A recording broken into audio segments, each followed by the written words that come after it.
Good evening, everyone. I am Danica Takbas, and tonight I will be reporting about solar energy. Solar energy is the energy we harness from the sun, and because the light of the sun can be harnessed several hours a day, this energy has a very big potential of becoming one of the biggest sources of energy in the world. So let's start with our history.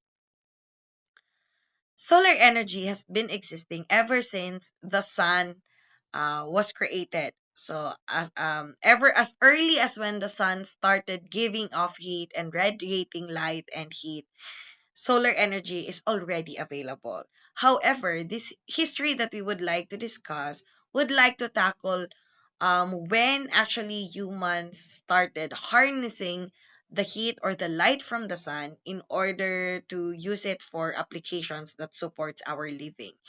So in ancient times, you can see here the light blue pins. These represents that these milestones happened in the ancient times. The dark blue pins happened during the later times, the classic times.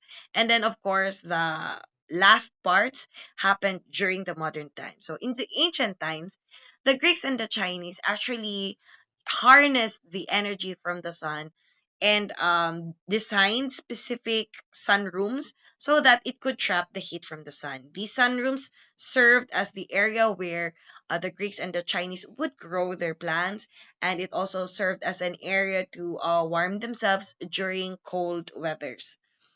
The Romans, on the other hand, also harnessed the light from the sun or the heat from the sun through their mirror torches, which has been a great aspect or a great part of their civilization.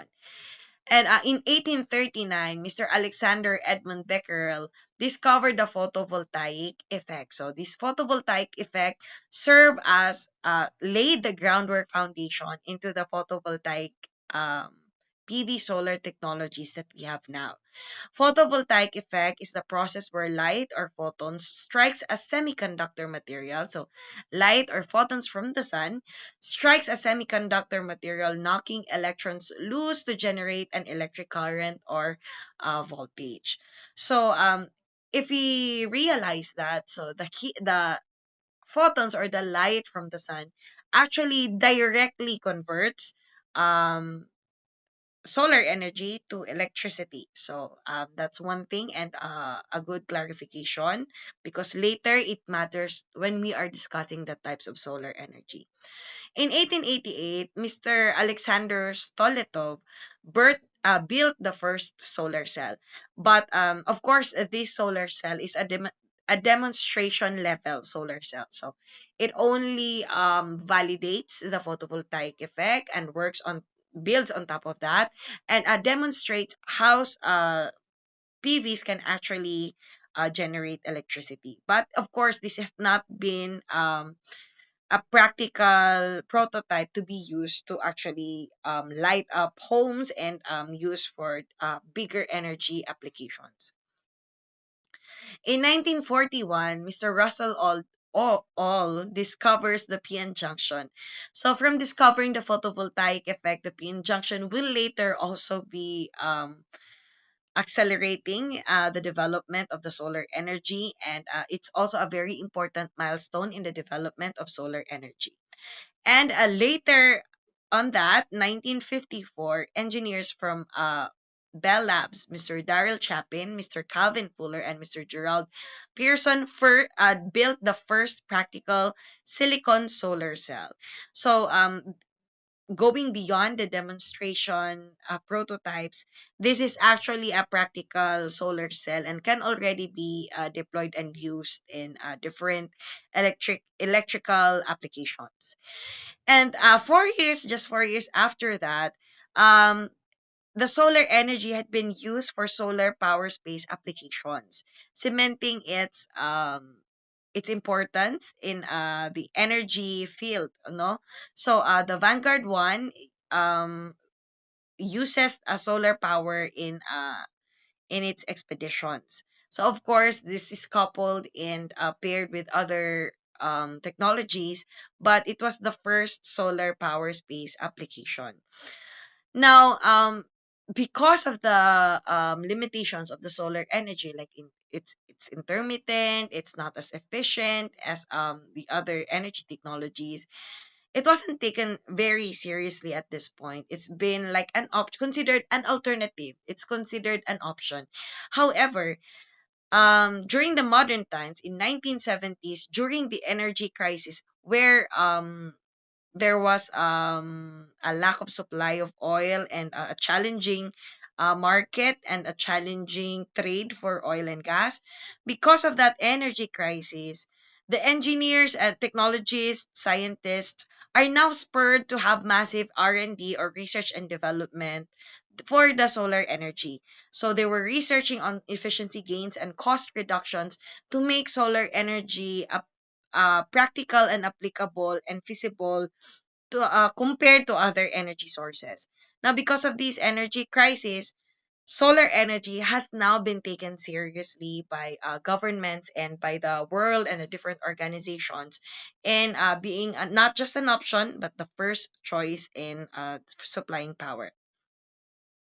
So in Arco in California in 1980s, they have built the first utility scale power plant. And when we enter the 21st century, there have been policies and other governing enablers to ensure that solar energy is deployed rapidly and equitably so that it can also battle the threats of the climate change.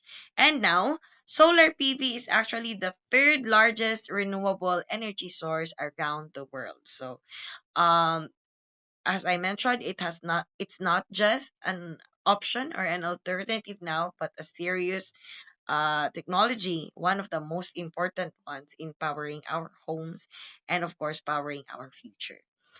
So let's talk about the technology behind solar energy, solar engineering.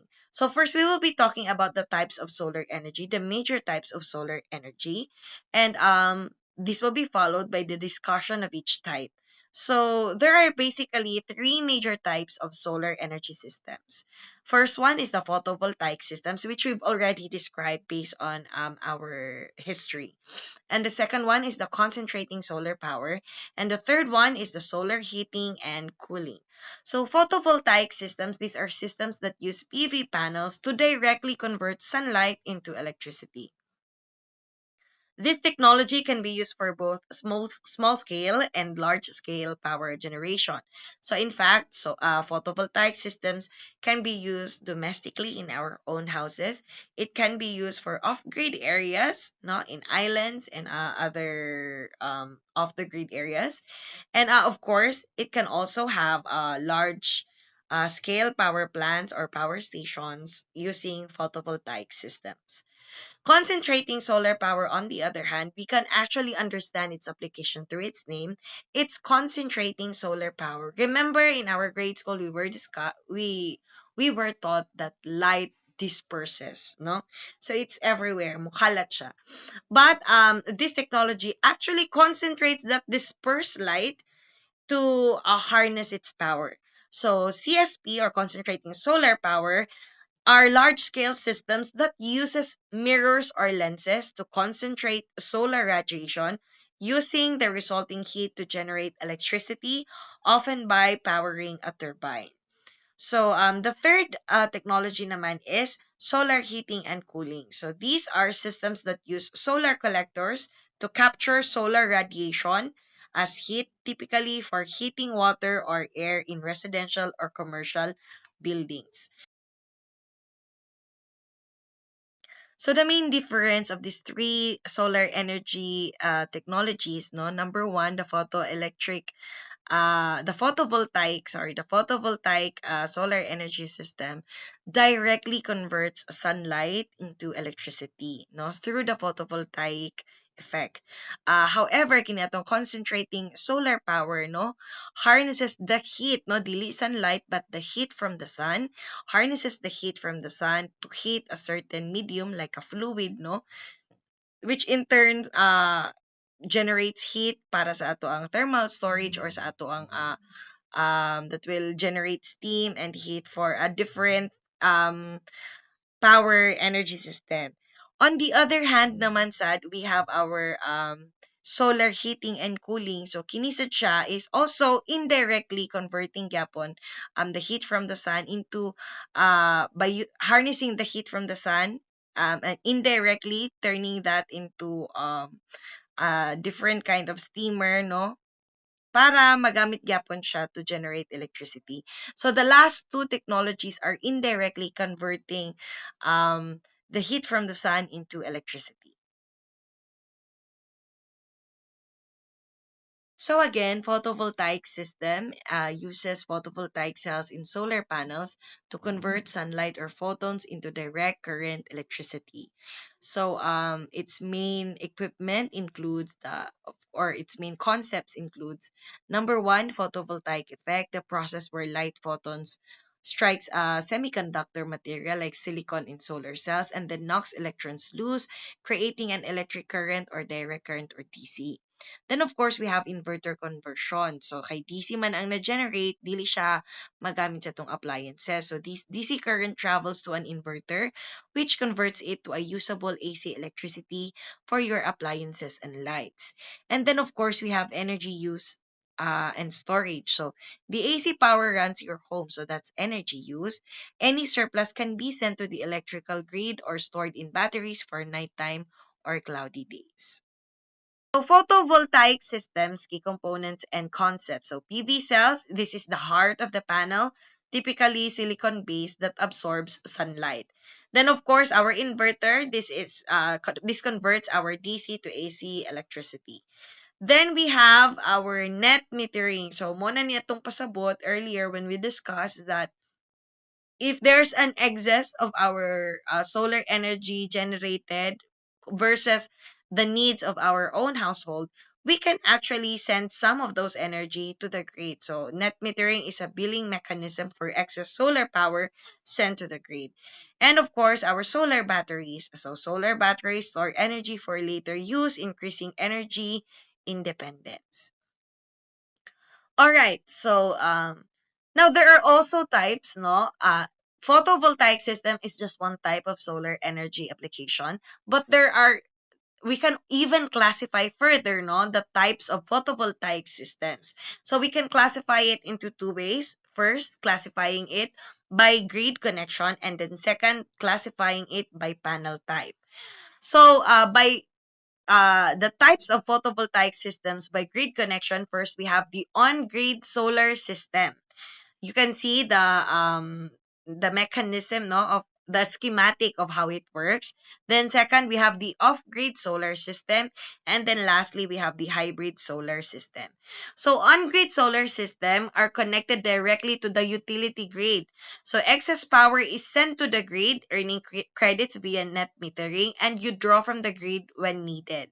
So this connection or this setup is best for homes, businesses with good grid access, aiming to reduce bills without needing batteries. So key feature is no batteries needed and relies on the grid. So basically, this on-grid solar system, your solar system, kumbaga, is a supplement, no, to the grid. So the advantage of this, kay kung brown out ang grid, na kay supply of your own. But of course, no, ang disadvantage lang of this because it doesn't have batteries. So kapag kapod nighttime, wala kay magsalig ka sa grid, no? And aside from that, because wala sad kay battery, so kung patay ang grid, patay po ka og appeal, no? So only time will tell nga mamatay pud kag appeal. So for off-grid solar system, how it works, completely independent. So this is using battery banks to store energy for night or cloudy days. This is best for remote locations without grid access, cabins, farms, or RVs. So muning ka ng mga remote vehicles, no? So key feature requires batteries and often a backup generator. And this system, no, this setup requires a higher upfront cost. So mas daghan man ka og gamiton. But please don't mistake na kining on-grid solar system. Actually, many of the on-grid solar system is naagya po na sila ginagmay nga battery, no? para dili gid completely mag-shutdown ang imuhang system pag wala kay ga-generate og solar, and most especially because dili gid stable or intermittent gyud ang capture sa solar energy. So nagid gyapon ni siya battery, but bigger lang ang battery bank sa off-grid solar system. It's a much more reliable battery bank. Mas dako siya og capacity, mas dako siya og energy that it can store. And kuan gid siya, no? So kaya mas dako iyahang upfront cost compared sa on-grid solar system. So the hybrid solar system naman, so these are also usually mo ni ang ginagamit sa kanang mga houses nga dagko kayo og electrical bill. So if you have seen the vlog of the Kramer Team Kramer, so they're actually using this kind of hybrid solar system. So how it works, so it connects to the grid but also uses batteries for energy storage, providing power during outages. So this is best for those wanting grid independence and backup power, balancing cost and reliability. So the key feature of this, it combines grid benefits with battery resilience, acting as a backup power system. So monigid siya ang most practical setup, which is mo pod ang usually set up gyud sa kanang mga houses nga naa sa urban areas. So naka-hybrid solar system sila. So at dili sila ma-disturb sa whatever grid disturbances, and at the same time no ma-maximize pod nila ang generation sa ilahang solar system. So, the type of photovoltaic systems naman, depending on panel type, we have three, no? So, first, monocrystalline, second, polycrystalline, and last, the thin film. Monocrystalline has the highest efficiency, and this is best for limited space, but this is more expensive. So, this is best applied sa mga domestic, no? So, kay gamay lang man ang ato ang roof, so pila lang ang maigo, we want to have the highest efficiency na pwede sa ato ang limited area. Polycrystalline panels naman, on the other hand, have lower cost, slightly less efficient, but this is good for larger areas. Kaya itong mga large-scale solar power plants, mo ni sila usually ang gamit. Lastly, the thin film. So this is a flexible, a lightweight, and lower efficiency, but this is better in heat or low light, used for specialized applications. So because this is flexible, no, so mo ni siya usually ang gamit sa kanang mga buildings, gamit po ni siya usahay sa mga napoy mga experiments and applications on cars, no? Because of its flexibility and lightweight siya. And kaya nga, this is better used for specialized applications. So next, let's talk about our second technology, the concentrating solar collectors. So the concentrating solar collectors, as I mentioned earlier, uses mirrors, no, and glass nga mag-concentrate sa light, and i-direct siya to hit a certain tank, no? So if you remember in grade school, we were taught nga ang prism, di ba? So, from a concentrated light, iyang scatter. So, that's why na rainbow. So, balinis siya because iyang i-concentrate ang light. So, what are the major aspects of this technology? We have first the solar field. These are the reflective surfaces, like using mirrors or lenses to gather sunlight from a large area and focus it into a small absorber. So we also have thermal storage. These are concentrated solar energy heats. For example, like a fluid, an oil, molten salt, or water in the receiver. So later, ato aning i-discuss ng thermal storage. And of course, we have the power block. So this is the energy conversion takes place where heat powers turbines for electricity or directly provides industrial heat. And then tracking. So most systems use single or dual axis tracking to follow the sun for continuous focus, requiring direct beam radiation. So kung makita ninyo kining yellow, this is the solar field. Moni ang katong mga reflective surfaces.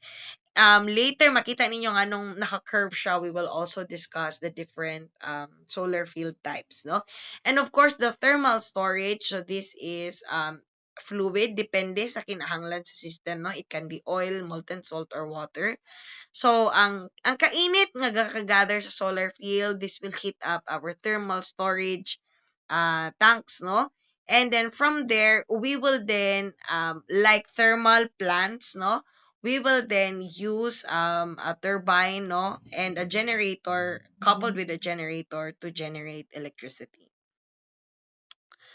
So these are now the sa CSP nato, no. So mo ni atong mga types of solar fields. So we have number one, our parabolic throw. So parabolic throw systems consist of parallel rows of mirrors curved in one dimension to focus the sun's rays.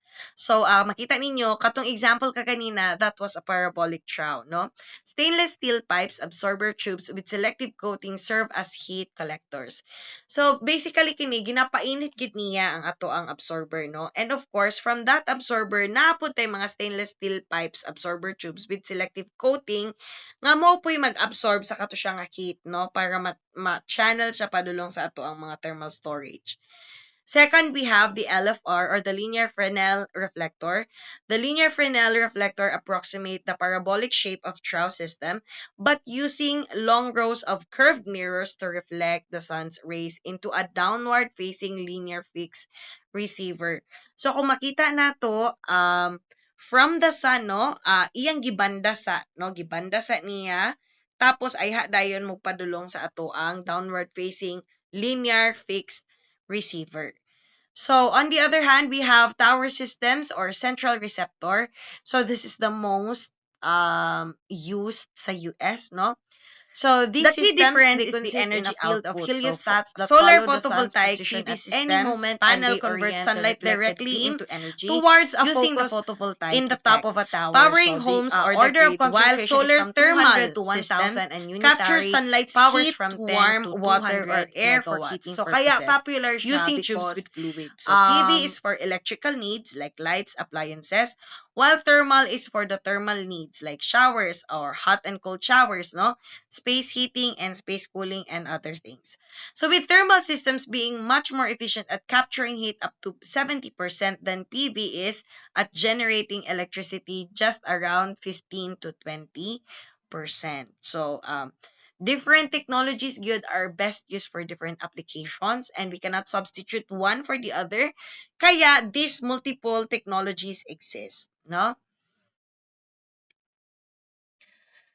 So, having discussed the different technologies of solar energy, let us now discuss the global development. No? So, what are the key trends and drivers, no, that supports the deployment of the solar energy? So, first there is the rapid growth. No, solar PV's share of global electricity generation is soaring, with the annual capacity additions nearly doubling in recent years. So, the Gaga supports a rapid growth of solar energy. So, some of the supporters include ang ato ang nagkagrabe nga concern sa climate change and of course our Paris Agreement stipulations, no, where Philippines is also a member of. Then next we have cost competitiveness. So solar energy technology has been existing and has been developing for quite some time now. So definitely nagkadaghan iyang manufacturers. Now drastically fallen PV module prices make solar the cheapest power source in many regions, accelerating deployment. So barato na siya kay daghan naman sila in competition. And the next technological advancements, which we will discuss more later for the future outlooks, no?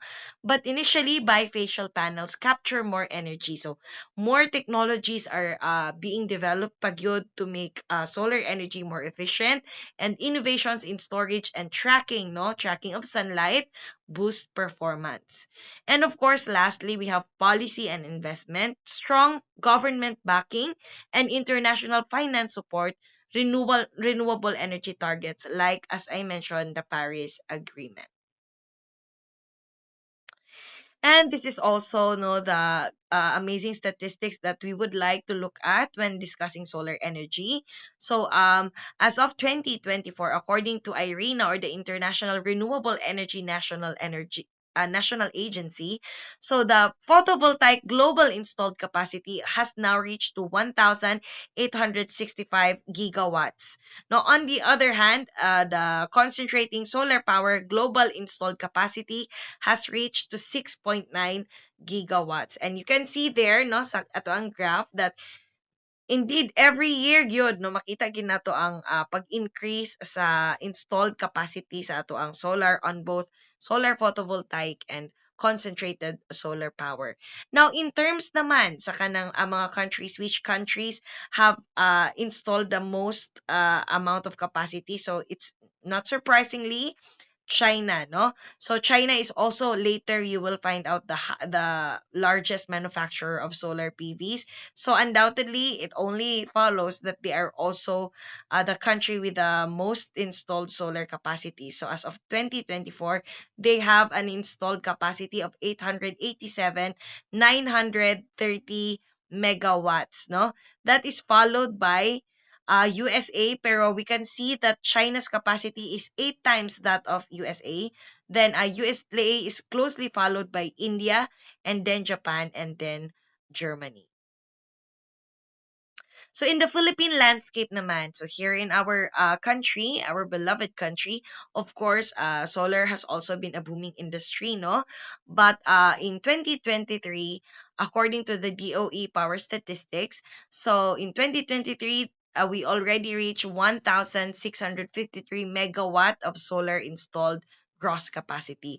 And below here from the IRENA table as well, this table is only updated until 2020, but we can see here no the development no and the deployment of the solar energy capacity with the most growth happening in 2016. So no, grabe ang lukso sa ato ang energy capacity, solar energy capacity in 2016, and has since no continued to grow ever since. However, if we look at the 10 Asian countries with the largest renewable energy capacity in 2024, unfortunately Philippines is still layo pa.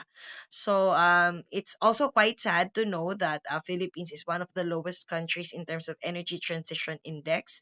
So it tells us that we should still do a lot of things, and also launch more policies and programs so that we can accelerate the deployment of renewable energy sources such as solar energy. On the other hand, speaking of the things we still need to do, here are the future outlooks, no? The exciting things that we should look forward in terms of solar energy. So starting with the technology. So we have perovskite solar cells. So these next generation solar panels are expected to revolutionize the industry by providing higher efficiency at a lower production cost. So research suggests that perovskite-based solar cells could achieve over 30% efficiency compared to traditional silicon panels. So when this technology is researched and studied more, so mas efficient pagidayon ato mga solar installations in the future. So we also mentioned earlier the bifacial solar panels. So bifacial, no, so duwa ka buok atong magamit nga face, no? Unlike conventional panels, bifacial solar panels can capture sunlight from both the front and back, significantly increasing the energy output. These panels are particularly effective in regions with high albedo surfaces such as snowy or sandy areas. So next, no, transparent solar panels. So the integration of solar energy into everyday surfaces like windows and facades is becoming a reality. So transparent solar panels can turn skyscrapers, homes, and even vehicle windows into energy generating surfaces. In fact, one Filipino engineer from Mapua, no, also patented this kind of solar panel. Na siya na patent ngayon ani nga solar panel that can be used instead of windows.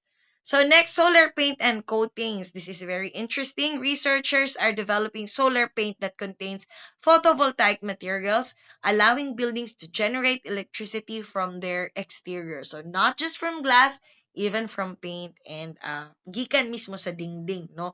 And it's so nice because the exteriors of the buildings are of course definitely exposed sa sunlight. So kaya very high potential ni siya nga research. However, this doesn't kind of work sa mga high-rise, sa mga congested high-rise buildings like sa Manila, sa BGC nga nag-abay-abay ang mga high-rise, kay definitely wala na may sunlight ang makasulod sa other surfaces of the building. For future outlooks naman sa solar deployment enablers. So again, no, in the future, how do we see the development of solar energy, and how does the enablers look like, the policies and the programs? So we have falling cost of solar panels. So of course, no, right now, di ba, kompetensya na gani ni sila karon ng mga manufacturers. That's why nagkabarato siya. Definitely, it will become cheaper pa in the future, no? Over the past decade, the cost of solar photovoltaic panels has dropped by over 80%, making solar power one of the most cost-effective energy sources. By 2025, further cost reductions are expected as manufacturing scales up.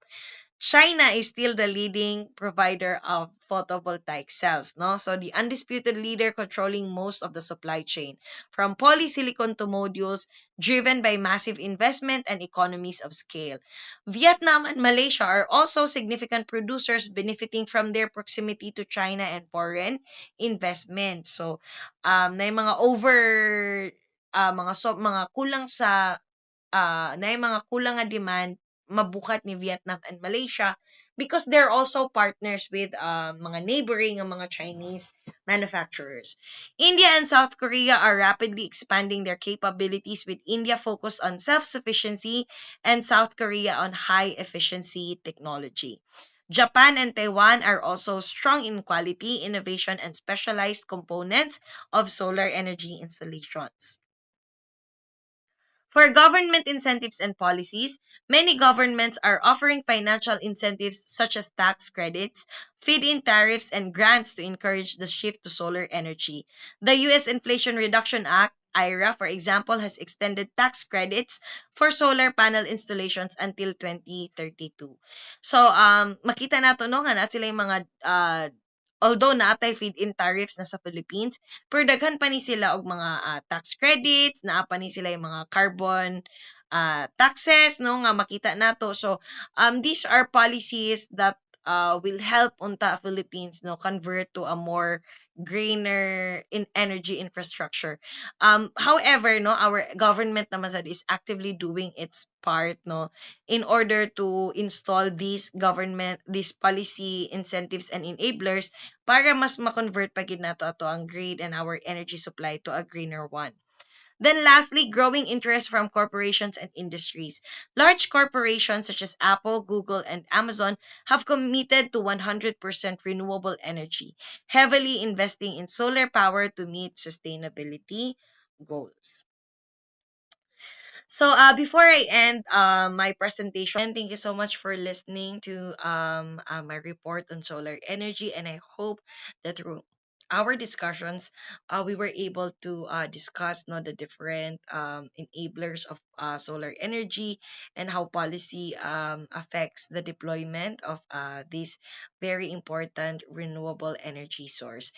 And at the same time, we also discussed the different exciting future outlooks for solar energy and other rooms for research and development, and the potential of solar energy becoming one of the primary sources of energy in the world, and hopefully even in the Philippines. Thank you very much and have a nice day.